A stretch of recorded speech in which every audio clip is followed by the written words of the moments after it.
Dito tatayo ng mga paninda. Ayun.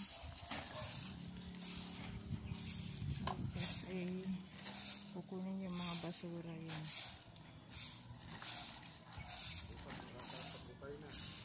Ay, hindi pa siguro at bahala na.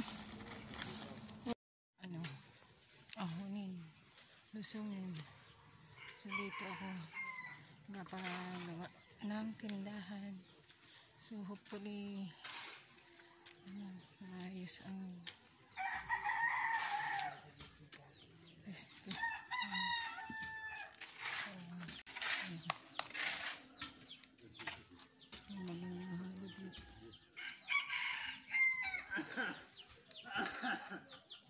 Order ako ng hamad block. Graba. Buhangin. So,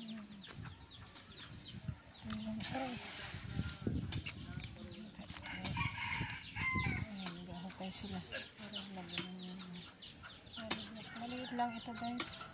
Kasya lang sa tindahan ko mga damit.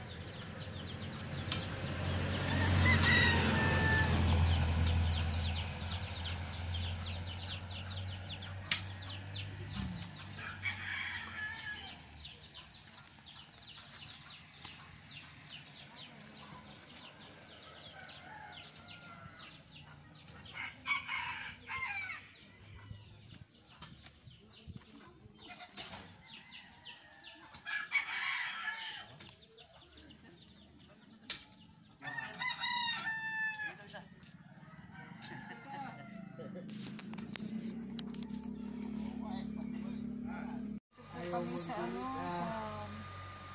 pinapagawa kong tindahan.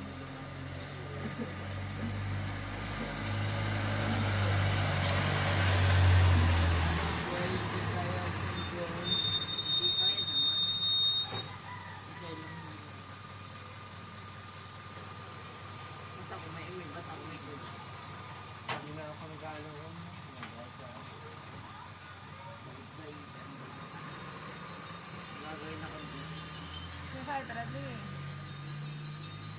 Oh, say hi.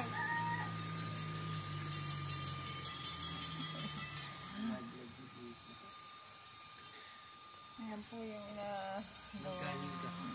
tindahan. Gagawin tindahan yung mga ayun. Lakas ko bago na ako ganito.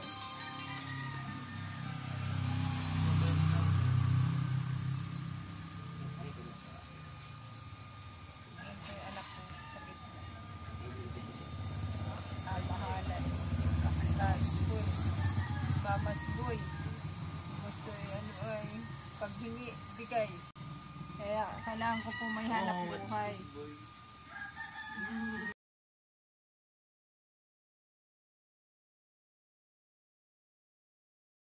Pa rin. Papalakas. May time ako na mahina. May oras na okay. Ang ayaw ko lang yung nagsasabay sa aking operation. Masakit pa rin siya minsan. Ngimi na masakit. Kahapon nga ang sakit. So, minsan pagayan na kaya. Hindi tuloy ako makagawa ng gawain sa bahay. So, ang hirap. Tapos, ako'y pag masakit ng ngimi yung operation ko. Hindi ko talaga kayang gawin yung mga gawain sa bahay. Pero, pinipilit ko lang minsan. Walang nanay at tatay. Kasi, kung may mga gawain, siyempre ako kailangan lang. Alam ito, kasi lalapit po ito sa akin. Kasi siya po yung malambing sa akin. Siya po yung malambing sa akin. At kami po ay malimit na makakita ng mga pusa. Ayun, hindi naman namin matanggihan. At kami po ay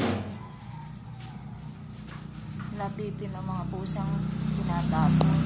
Kaya nga po ako nakikiusap sa mga taong mahilig magtapon sa area na malapit sa sa amin. Ay kapag kami po ay nakakakita ng mga pusa, yun nga, napipilitan kaming kunin. Nakikiusap lang ako sa mga taong walang awa magtapon ng mga pusa, ha? Kung yung itatapon ng mga pusa, lalo na't bagong mga 3 linggo lang yata yan, hindi pa nakakain. Ang ginagawa ninyo, tinatapon doon sa dadaanan namin. Ay, syempre, hindi naman maganda yun. Hindi ko mabaliwala. Kaya kayo, mag-alaga kayo sa mga hayop ninyo. Kasi kawawa po ako ako yung kagagaling sa sakit. Tapos, iiwan ninyo yung mga pusa sa kalye. Ay, syempre, kahit sino pa talaga, maawa talaga kahit sino.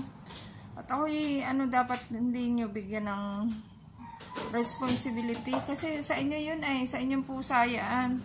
Ako lang naman po naawa sa mga pusa at talagang hindi ko naman po sila pwedeng iwanan sa kalye. Kayo man po ang itapon ko at isilit sa sako, ilagay sa box at iwan sa lugar na walang makain, walang tubig. Sa inyo ko kaya gawin yun.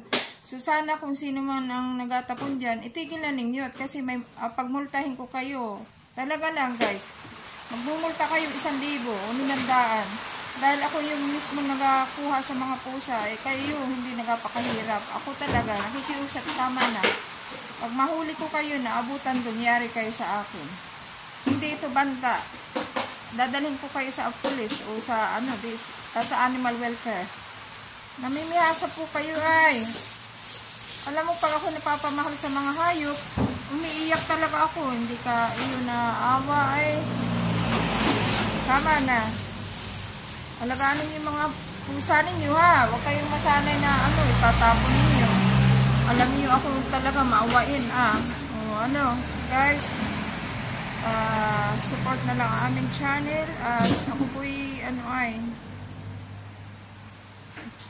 pag na-monetize na po ang aming channel, promise ko yan, kung sino mang mahihirap na na kailangan ng pambili ng bigas, matutulungan ko po kayo. Support na lang po. At sa mga hindi pa nakaka-subscribe sa aking channel, ay i-subscribe nyo na ako.